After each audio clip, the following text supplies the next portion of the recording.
Hi, this is Vivian Vandeveld. I hope you've been enjoying Alison, Who Went Away.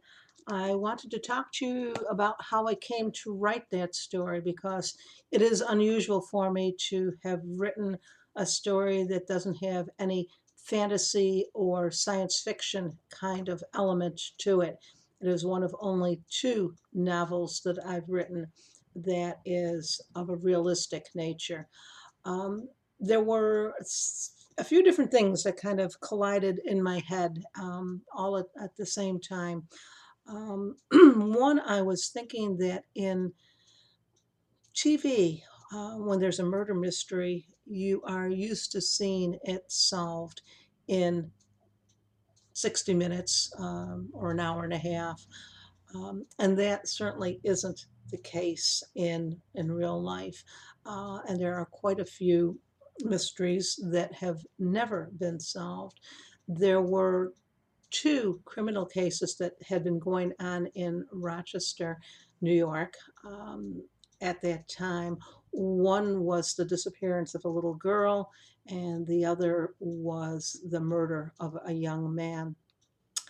And the case of it looked as though neither of those was ever going to be solved. The case of the little girl was solved in the worst possible manner, in that it turned out that she had been abducted and killed.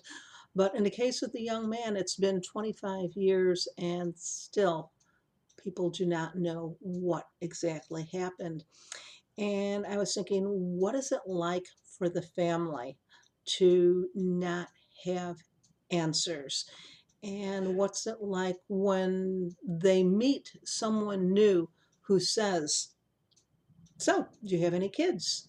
Do you have any brothers and sisters? Do you have a father? And the person that is being asked that needs to answer, well, I used to. And of course, the response to that would be, well, what happened?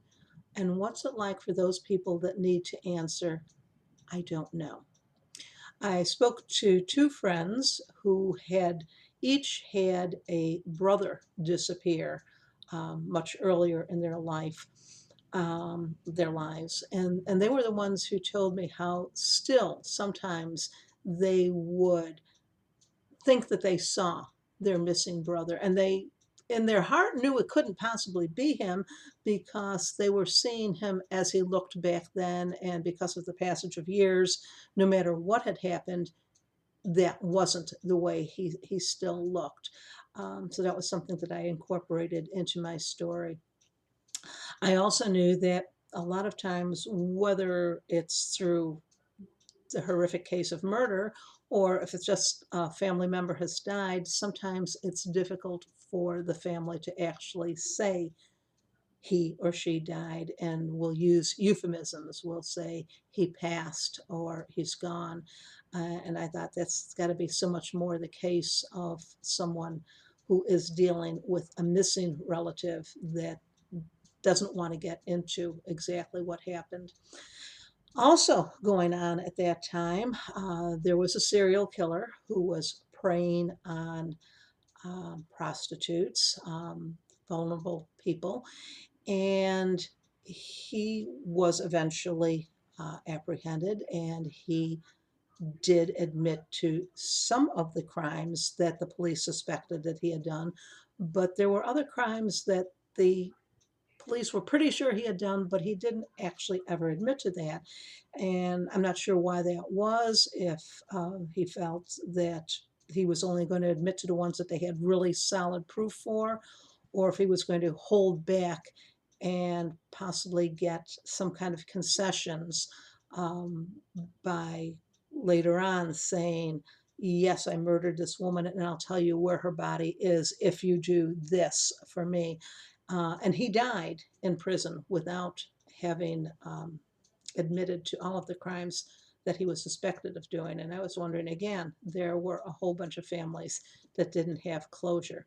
Okay, so that's all the serious stuff. At the same time, I was thinking back, and I don't know why these two ended up jumbled in my head at the same time, but I was thinking back to when I had been in high school and involved in theatrical productions. I was also involved in productions at our church. The church that we belonged to at that time liked to put on plays.